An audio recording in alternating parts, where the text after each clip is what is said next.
Fuck. It's not that hot. It's certainly not like the beer festival we went to last year, but oh.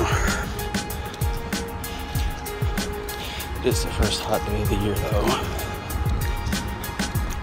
Maybe I'll die before I get there. Coming up on it.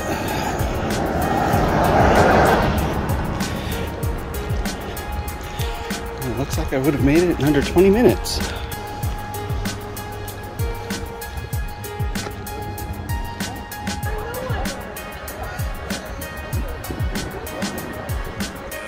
Coming at you live from Canby.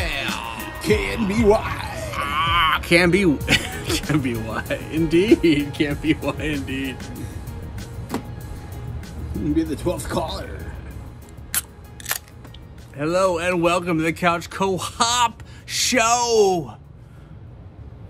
I don't know if we ever had like a really actual beginning to this show. I don't know. We haven't done one in a very long time, but we're doing one now because we love you. We love the listeners. And we're getting back at it. Mm-hmm. A little bit. Anyway, this is going to be a special episode. We're going to do some more, obviously, but we're doing a special episode tonight because this weekend, May 13th, 12th and 13th, is the Canby Beer and Wine Brew Fest, Canby, Oregon. And there were some spirits available too, but I didn't touch that. Spirits! Spirit. Some people hear it. Some people just won't go near it. Sure as I'm in, the skies are blue, the Ghostbusters are back and all brand new. Kick it! Oh my Dougie Fresh. Motherfucker. What a good... Man, we should have played that earlier. Anyway, we are in Canby because Nick DeWin... Here's the story. We were supposed to go to the Canby Brewfest together. In the life of the times of me, I've never seen a Brewfest sell out, but it did. This one sold out, so I didn't get to go, and so Nick DeWin got to go. That poor festival. And yeah, so we're gonna talk to Nick DeWin here about the you could have talked to both of us if I had bought a ticket, but I couldn't buy a ticket. But we're gonna talk about the Brewfest. He got a glass. Let's see the sexy glass. Oh, it's so pretty. It has. Bring it in. Bring it close. It has 12, 8, and it doesn't 4-ounce marks. You gotta. It does have the marks. You're right. To show it. The marks, but like we want to see the other. We want to see the. Oh yeah, see the sponsors. Oh, the sponsors. Yeah, the sponsors. What's the other sponsor? And then there we go. Oh my God, that's how he gets. Coming at you. That's how he gets it. Oh! And I'm just drinking a Japanese beer. So, well, let's do this first. So I've never been to a beer. I've been to many beer festivals. I've never been to a beer festival that sold out. So I was really surprised when this one sold out, and I was like, "What?" I was like, because most of them I've ever been to, they pack you in there like cattle. So I was just like, when this one like sold out, I was like, serious? And like, I don't know, our listeners, our watchers, I don't know, you don't really know what Canby's like, but Canby's like this secluded, like little sleepy town next to bedroom community. Yeah, it's just like off. Like, I was not thinking that this was going to sell out. But to be fair, it was also held at the Clackamas County Fairgrounds, which that itself can be kind of like a hit or miss proposition, just because maybe it's in Clackamas County is I mean, it's not a small county. I mean, right. Clackamas County goes all the way out to Mount Hood. Sure. And the other extreme is you've got Lake Oswego, and I mean it almost like butts up to like Tigard, and you have portions of Wilsonville and where I live here in Canby. So I mean it's not one of the smaller counties in Oregon. I mean it's not the largest. I mean you can go to Southeast Oregon for that, but I mean in terms of like the size of the county versus its relation to Portland itself. It's actually like, it's a pretty big county. So I mean, it's not anything to sneeze at. So kind of stuff like this, it can definitely be hit or miss as to how like who you're hitting demographically speaking. But did you feel like those demographics were hit in this beer fest? Well, so to begin with, because I went on the inaugural night. Well, so it was a 2-night affair. The first night that I went in, I didn't go like right as they opened the doors. So Friday night they opened at 5, went to 11, so 6-hour deal. I didn't go straight at 5. I kind of gave it about an hour. I think I rolled in around 6 or shortly thereafter. And probably my first impression was probably the age of people that were going in, or the people that I was going in with. Just a lot of silver hairs? Yes, a lot of silver hairs. Once I got inside, however, it was very very diverse, age speaking, but maybe it was just I just picked the right time to go in with the older crowd, but that also kind of set a tone a little bit. It's like maybe I'm coming in with the wrong crowd, but I mean, did it feel different than most Brewfests you've ever been to? I mean, not necessarily. I mean, the only difference is like a lot of the places to get beer were actually in, because every other beer festival I've ever been to has been, everything is outside. So the fact that this was inside was kind of different for me. Wait, were all the beer? Yes. All of them were inside? All the tap handles were inside. And the only thing that was outside was the food. And those were all in carts? Mm-hmm. All right. So that was kind of different.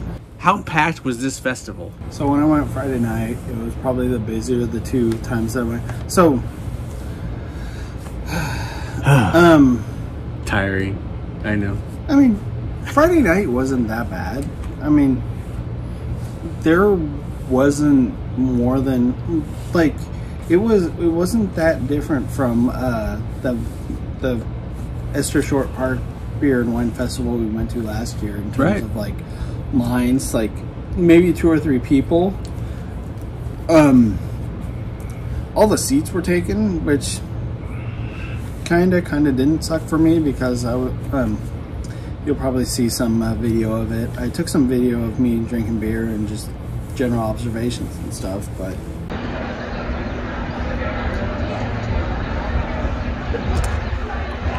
I did not have any problems finding room for myself to just like kind of carve out like a little area for myself to just kind of be by myself, if that makes any sense.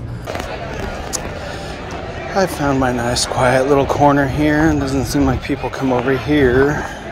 The first night? Yeah, the first night. Second day is a different story.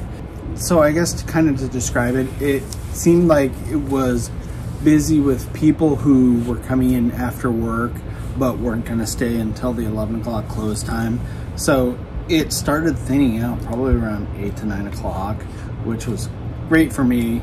You know, I was on vacation this week, so it was great, because at the same time people started clearing out, weather cooled down. I mean, not even during the busiest time did I have any problem getting anything in terms of food and drink, but it was just kind of nice that it kind of allowed me a little bit more freedom to just kind of roam around and just find places to sit down, or just find a place to chill out. The only thing that sucks is I made a discovery on the day after, just because I'm kind of a particular kind of person as to where I will roam and where, like, kind of the adventures that I'll go into. And there is a whole upstairs section that I knew people were going up to, but I never ventured up to. until the second day. So I didn't think to go upstairs and see what's going on up here. Maybe that's where 10 Barrel is. I saw Michelob Ultra on draft, which is kind of infuriating. Mad making, whatever you want to say. I tripped on that word, but... What was it like Saturday versus Friday? Like, what was... Well, Saturday I came in, like, so gates open at 11. I was walking in probably quarter, like 11:45, and that place was like wide open. There was not a lot of people there. Here we are, day 2. I cheated and got a ride today. I didn't walk. I would have died. Things are actually looking a lot mellower today. Guess not a lot of people want to drink at 11 in the morning on a Saturday, especially when there's a lot other things going on here in Canby, like Saturday Market. Which, that's like a home run for me, because that means just like I have almost a run of the place. So I went upstairs, I found a place, I found a corner that I got to hang out. I had a few beers and made a couple of videos about it and kind of reviewed it, and you got to, and I just kind of like took a couple videos of just kind of like the ongoing of what that floor was like. So I've got the Stickman's Sin. I already forgot what kind of beer it's supposed to be. I think it's supposed to be a Pilsner. But I also wanted to get a shot of the upstairs, the dance hall and all that. And it sounds like they're not making noisy music right now, and it's still fairly empty up here, but as you can see, there's really only two sides, or 2 bars per side. So a little smaller than downstairs. It's kind of nice and intimate up here. I imagine as the day goes on, it's going to be a little bit more packed. Once the music and beer starts kicking in, people are going to be up here dancing, which is where I'm going to be, not up here. There's also a little VIP section over there in the corner, in the far corner there. Go downstairs. They had 3 misting tents that there was absolutely nobody in. At one point, there was I don't want to call it a bench, but there was a place where I could sit down, and it was downwind from one of the misting tents, and it was just awesome because the wind was blowing just enough to where it just blew mist onto me, and I was just sitting there, and I felt kind of like a king, I'm not gonna lie. And to be fair, there was a lot of other stuff going on in Canby at the time. Like, they had the farmers market that was going on in downtown. There seemed to be something else going on, because there's a park that's not too far from the fairgrounds where it looked like there was a race of some sort going on. I mean, I didn't go into it, but I mean, there just seemed to be other things going on that kind of captured other people's attention, which made it great for me, because I like going to these things when there's not a lot of people, because it just kind of allows me to kind of grasp things, like kind of grasp the whole event at my own pace, versus where if there's a lot of people, then I might feel a little flustered, or I may miss some things. So I mean, this was kind of nice that there wasn't a lot of people there to begin with. I mean, people started filtering in later on in the day, and I think I left like shortly before 2. But let's talk about some of the beers. What beers do you remember from the show that you drank and you can talk about? So some of the nice things that showed up, and this is probably going to be a fire starter with some people, because they were. Do we have a video of this? Yes. Cut to this right now. So this is Golden Road's Ride on the West Coast IPA, coming in at a 6.7%.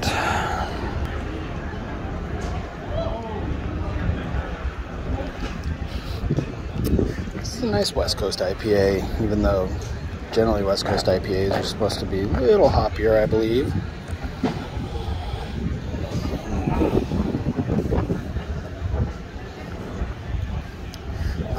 nice and fruity. I like that.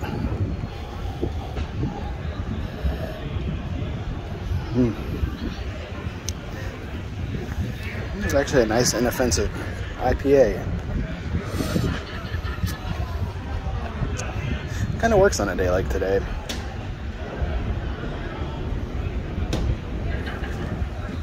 I don't know how widely available it is in Oregon, especially, but AB InBev, they bought some craft breweries, 10 Barrel being one of them.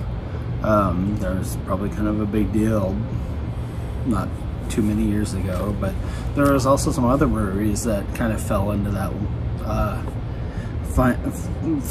net. Breckenridge is one of them. Golden Road is another one. Both of those were there. I've never actually seen those at the store before. Those were beers that, I mean, I had very limited to no exposure to. Especially Breckenridge. I mean, they're a Colorado brewery that was absorbed by AB InBev, but they had a really good amber. One of their Pilsners was okay. I don't think you'd like it as much, but I think you might actually like the amber, Ian. So kill the IPAs. Let's bring back the ambers. And that was the other thing that was nice about this festival. There weren't a lot of IPAs. There was actually a lot of Pilsners and lagers. Yes, thank you. Pilsners and lagers were brown ale sours. A lot of sours. No, I didn't see any sour. I mean, I didn't see any sours. It's mostly like fruit beers, wheat beers, Pilsners, and lagers. Oh, that's cool. There were a few IPAs, but I think even the market has kind of recognized the fact that there might be some IPA fatigue going on. So I know we're feeling the IPA fatigue. Yeah, absolutely. So it was kind of nice in that respect that these beers were kind of more geared to the hotter temperatures, especially today, the hotter temperatures of the mid-90s. But yeah, it was just nice that it wasn't just an IPA fest. Any other beers that like stuck out like to you that you really enjoyed that we can cut to? Well, I mean, there were some that I just tried in a sample sense, and Deschutes had one that I did not like. I just did a taster of Deschutes, a King Crispy Pilsner, and that's enough for me. I already know I'm not going to like it. It's too bitter for what I want out of a Pilsner. A little too hoppy, too. I guess I kind of like have a hate-love thing with Deschutes. I mean, there's a lot of beers that I love by Deschutes, but this beer that I tried, not one of them. Mirapant's another one that I hate too, but I mean that's kind of a that's a questionable comment you're bringing up. Whatever, I'll stand alone on that one. I stand alone. I stand alone. But yeah, it was like Deschutes was one of them. Cascade Lakes, I think they just had another unremarkable. I mean, I didn't hate it, I think, but it was just kind of unremarkable, and it kind of delivered in its unremarkableness, if that makes sense. It's like like the bar was set low and they delivered. I'm just doing a sample of Cascade Lakes Lotus Pills. I'm really a big Cascade Lakes fan. I haven't really tried any of their beers that I could A, even remember, or B, remember even being good.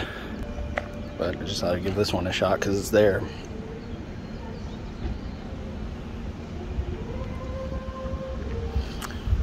It's fine.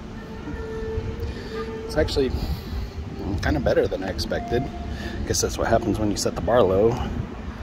But it does retain some form of U.S. craft over hoppiness. I mean, it's not overly hoppy, but for a Pilsner, it kind of is. So it's a little bit bitter on the back, kind of on the back of the tongue. I mean, it'll be fine for today, but especially in sample form, but I don't think I'm going to get an 8 ounce of this. What should this festival be going forward? What should this festival be? What is your understanding of this festival? Well, I guess my understanding was, I mean, I think they pretty much hit it on the head. I mean, I think a lot of these beers you can actually get in a retail setting, but so part of my judgment was the Oregon Brewfest, which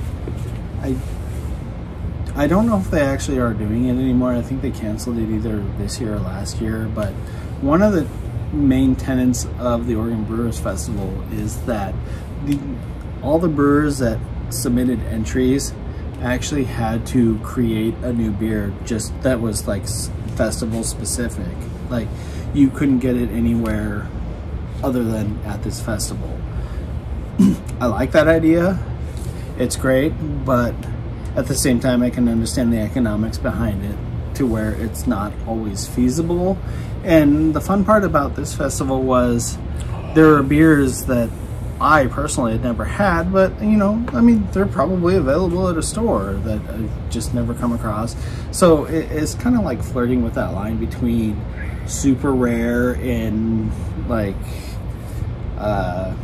always available. Like just kind of like, I kind of want something that I can't just run out to the store and get, or run out to a local bar and get. But at the same time, it's like, if I try something and I like it, I want to be able to go out and seek it out and like enjoy it in my home. So it's kind of a weird balancing act. So, but overall, you think in Canby, you think this could be something potentially that could grow and be cool. Yeah, it'll be great for me because I can walk to it. But that's speaking. Next year, I hope they sell more tickets, but I have to pre-order next year. Yeah. It's not going to be like Vancouver where we pre-order and then we're standing in line like a bunch of assholes. Well, everyone just walks in. Entries just get to walk in paying cash. I'm fine. I got my money's worth as far as I'm concerned, because I already went through my sample tickets, and at some point it just turned into, now I'm just buying beers at a bar because I already burned through my sample tickets, and now I was just buying. How much were a ticket? Well, I think if you got the 1-day pass, you got 4 sample tickets. But extra tickets, I got 8. But extra tickets were what? So they didn't work on a ticket system at all. So that's kind of different in the fact that you could go around and get your samples. I mean, maybe you could have bought sample tickets, but that's not what I did, because. So you couldn't get extra tokens? You just had to pay them for a beer? You know, that wasn't an avenue I ventured down, because it was, I had my sample tickets, which gave you 4 ounces. You could also pay $4 to get 8 ounces, and you could pay 8 to get 12 ounces. I think you're going to give the thumbs up to the Brewfest in Canby. It's first time. Absolutely. 100%. The first, well, in quotes, first time, because it's a reimagining of of an old folks home. Yeah, whatever. I'm probably not that far behind them. Next time, clearly, I have to order in advance, so I want to do it again with my brother. I think they open at 6 o'clock, right next to the Golden Corral that opens. Oh my, fuck the Golden Corral! Oh my god. Anyway, yeah. So, Do you want to show? He does. He sure does. 100%. Absolutely. What? I don't know. Bed reveal? Oh, okay. Bed reveal? Yeah. We make the bed, and then the dogs get to enjoy the new sheets and covers. Yeah. So none of that's important to you. Hey, you should leave that in though, because it's fun. We're going to dogs that you let sleep in your bed. Some of your dogs may enjoy new bed sheets, and this is kind of a thing that we do on Saturdays. So we wash all the bedding on Saturdays, the bedding, the comforter, and any fleeces and stuff. Dog reveal. Yes, and we kind of do a thing where, all right, we'll close the door, we'll make the bed. I love it. And we'll set it up. I love it. And then we kind of hype up the dogs. And then we open the door, and then they jump in, and especially Ellie, she just like she's all about it. And you just crash. She's all about it. She jumps up on the bed, she's all excited, tail wagging, and then she just carves her own spot, plops down, and then she just looks up at us like she's waiting for us to like crawl into bed with her. There is nothing more couch co-op than that. I'm Ian. That's Nick. Yo. And you know, these episodes are different now. when we do our couch co-op episodes, it's going to be different now. So, probably it's different. Because some of the guys on the couch stopped drinking. Anyway. Losers. Anyway, this is another episode. We're gonna record a bunch of episodes, hopefully tonight. I don't know. We'll see what happens. But for Couch Co-op, I'm Ian, that's Nick. Be excellent to each other. Drink responsibly. Yes! This is Widmer's You Oughta Know, but the way it's spelled with U-O-A-T-T-A.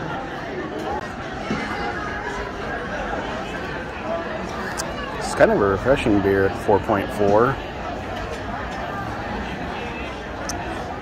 The name would probably make more sense if it was an oatmeal stout, but here we are drinking a Pilsner. So I'm not exactly sure what the name implies, but I don't detect any oatmeal, but it is crisp and not much aftertaste. I like this one. And here we have Breckenridge Fun Slinger Lager. I think it might be a summer seasonal. I'm not positive.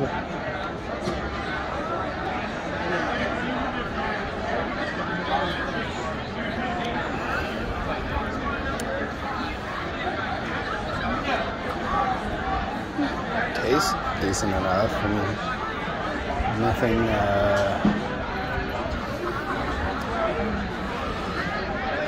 outstanding about it. It just tastes like a craft lager, although not overly hopped, which is kind of nice. It is kind of nice to see Breckenridge out here because I don't know if we ever really have it out here, or I haven't come across it, so it's kind of nice to actually see this available to us. But so far, things have been all right. Not the worst thing in the world.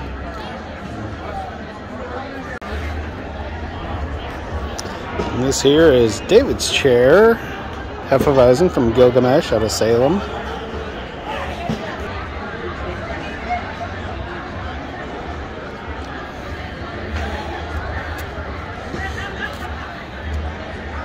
This one's not bad. A little more,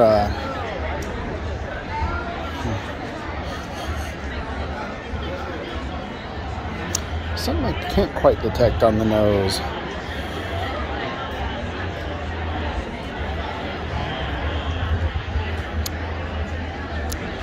There's a little something on the aftertaste that I just can't quite point out, and I'm not sure if I like it or don't.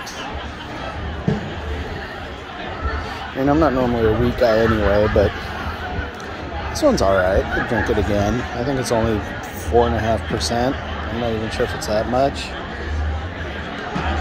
It's kind of hard reading these specs real quick when you're trying to order in line and you've got people waiting behind you.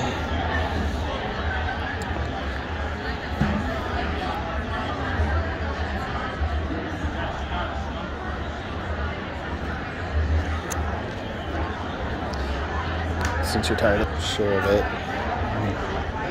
Look at all the food carts, one of which I'm probably going to hit up again since my little bowl of Zatarain's didn't quite fit the bill.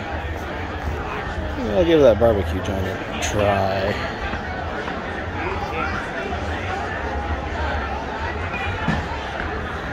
Yeah, but in the meantime, yeah, this half is okay. Still can't figure out what that aftertaste is, though. So while I'm trying to finish this David's Chair, I'll just show off the commemorative cup that I get, or the glass that I get for coming here. Some chicken and sausage jambalaya. Should be nice with some nice carbs to soak up some alcohol. Oh yeah. So I've got here a Breckenridge Palisades Peach Wheat Ale.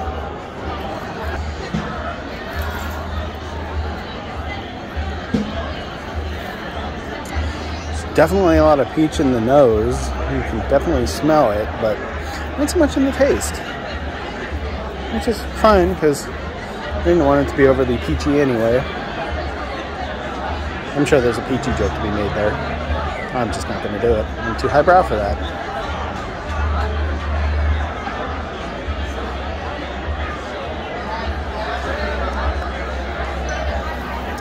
Kind of like this one.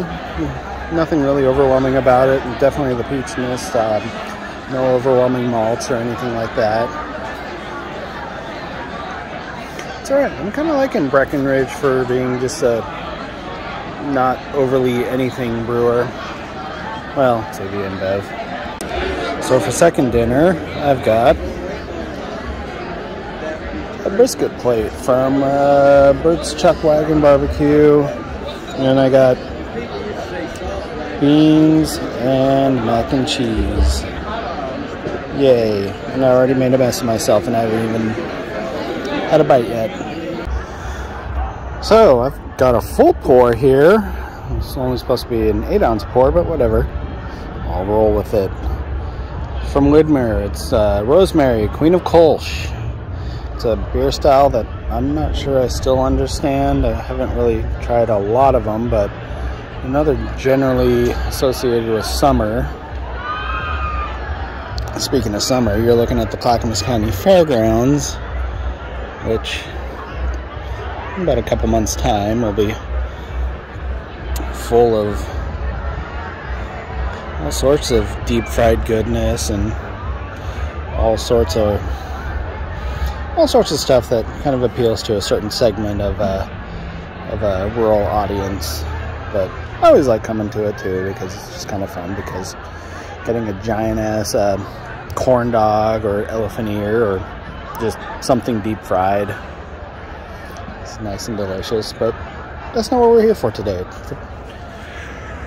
Today it's a beer festival, and with it getting a little dark, with it being a little twilight, which I'm surprised Deschutes doesn't have that on tap here today. Anywho, as far as this beer goes, it's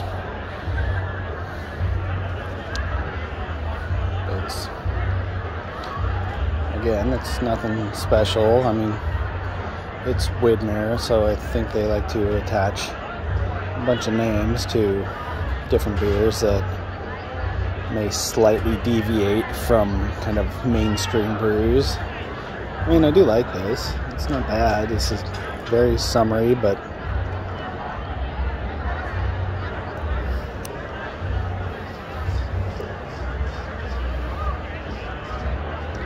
a little bit of malt, a little bit of bitterness, not too much. You can definitely tell the hops are there, especially on the back end.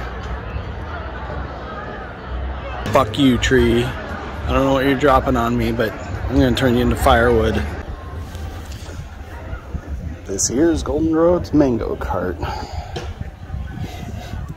Definitely smell the mango up front.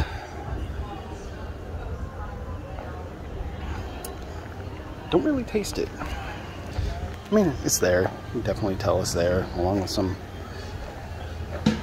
inoffensive beer flavor. This is kind of refreshing, especially on a day like today that's going to get into the mid-90s.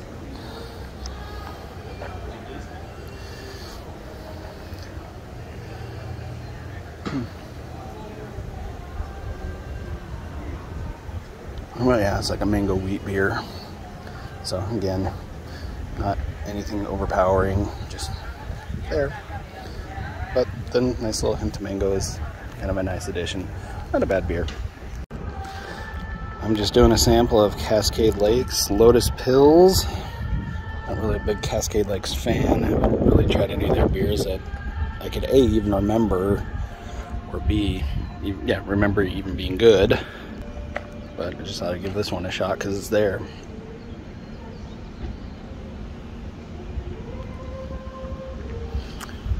It's fine.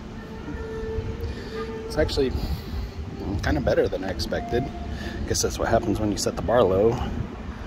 But it does retain some form of U.S. craft over hoppiness. I mean, it's not overly hoppy, but for a Pilsner, it kind of is. So it's a little bit bitter on the back, kind of on the back of the tongue. I mean, it'll be fine for today, but especially in sample form, but I don't think I'm going to get an 8 ounce of this. Steeplejack Canadian Lager. I believe it. Can't remember what it said, but I think it was 5.7.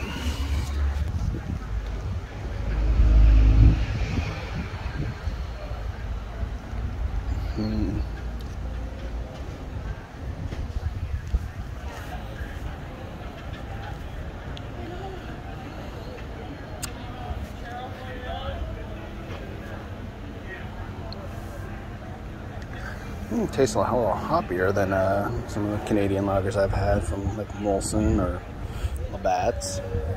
So, kind of sounds like it suffers from the same sort of deal that Pilsners down here would deal with, and the fact that their craft brethren are a little too aggressively hopped. So, it's okay, but I think it's a little too hoppy for my taste for what I'm expecting. This here is Steeplejack's Sawyer. It's a table beer, which is a beer I've never heard of, or a type of beer, or style, whatever you want to call it. It's only at 4%, so sounds like something that'd be perfect for today.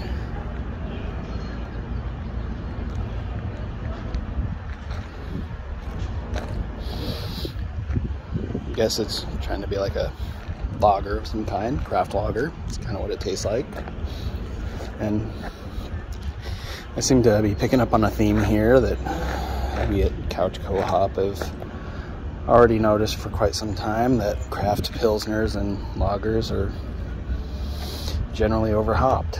And this one is no exception.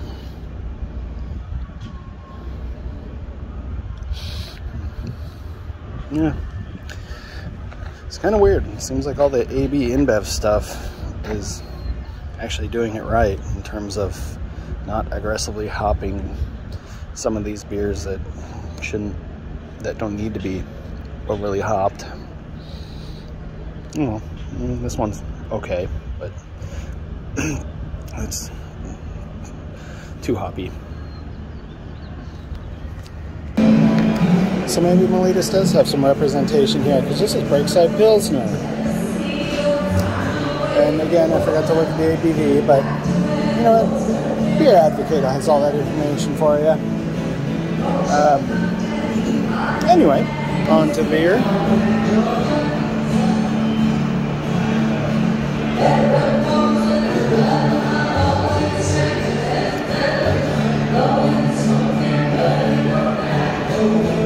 So this definitely tastes like a craft pilsner, but the only difference is it's not overly hopped, which I kind of like that about this. So there's a little bit of a citrusy taste to it. Not much that I can totally smell, but I think I'm a little stuffed up. But some of the fruitier beers, I was definitely able to smell those, but I can't really smell so much on this.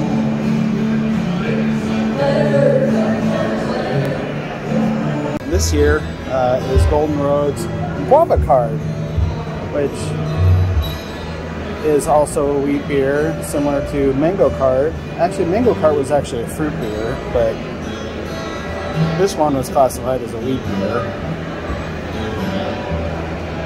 So let's get to tasting.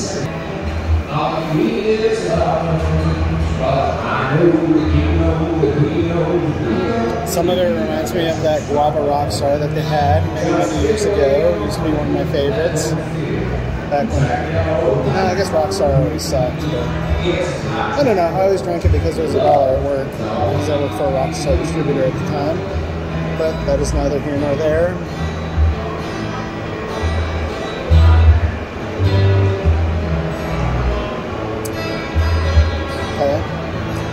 I don't actually know what guava is supposed to taste like, since I don't think I've ever actually had one.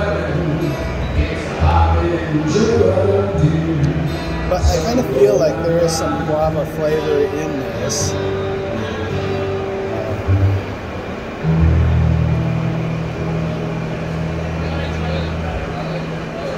I don't know what to make of this. This is a wheat beer, but it's kind of got a little bit of tartness to it. This beer I've got here is Camp Vibes by 10 Barrel. Shoot, I looked at it, I already forgot the ABV, but I believe it's in the 4.5% range. Yeah, beer advocate me and correct me if I'm wrong, but let's get to tasting.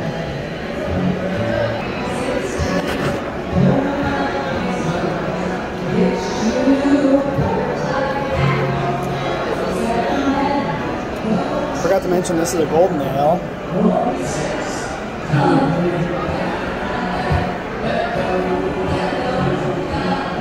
It smells terrific. I can't exactly say what it smells like that makes it smell terrific, but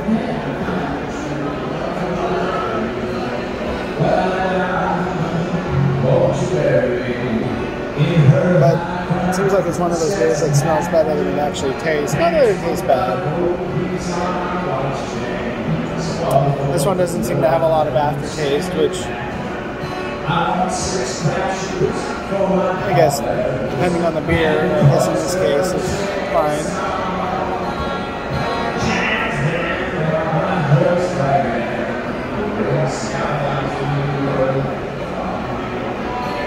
It's a fine, another fine summer beer to drink. Especially if you actually go to 10 Barrel and you're out there in Bend in the summer where it's nice, hot, and dry. Actually, I could go out there right now. Anyway, I like this. So I've got a Widmer IPA here. Hopcadia, 7.3%. Let's see how average this is.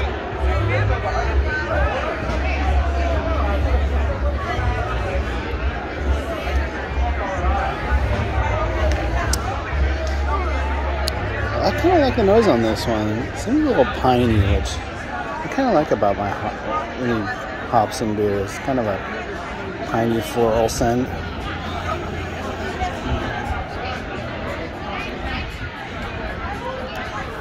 Kind of translates.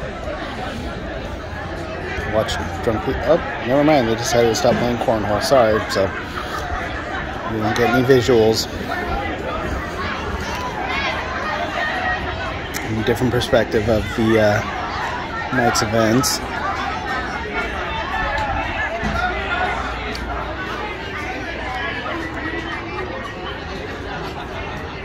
One thing you'll probably notice is I've become a little bit more comfortable recording as I've had more beer in me, so, and there's less people here too, so I don't think anybody gives a fuck what I'm doing now versus when I first walked in.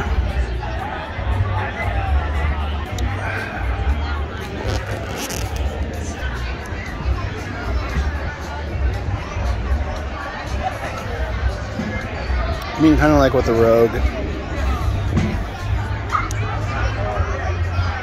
Nothing special. I mean, not a really standout IPA. Just kind of regular run of the mill. But I guess it's a fine beer to end the night on. This is a nice small brew fest. I kind of like this. Apparently this is a reimagined event, an event that they've had before.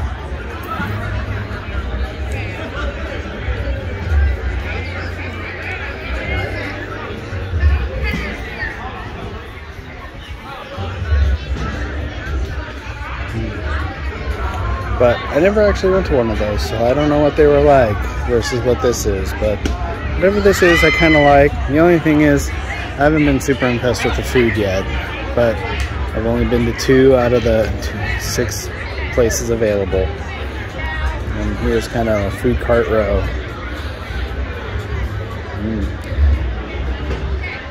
Thank goodness I believe I enabled image stabilization. This definitely needs it. Anywho.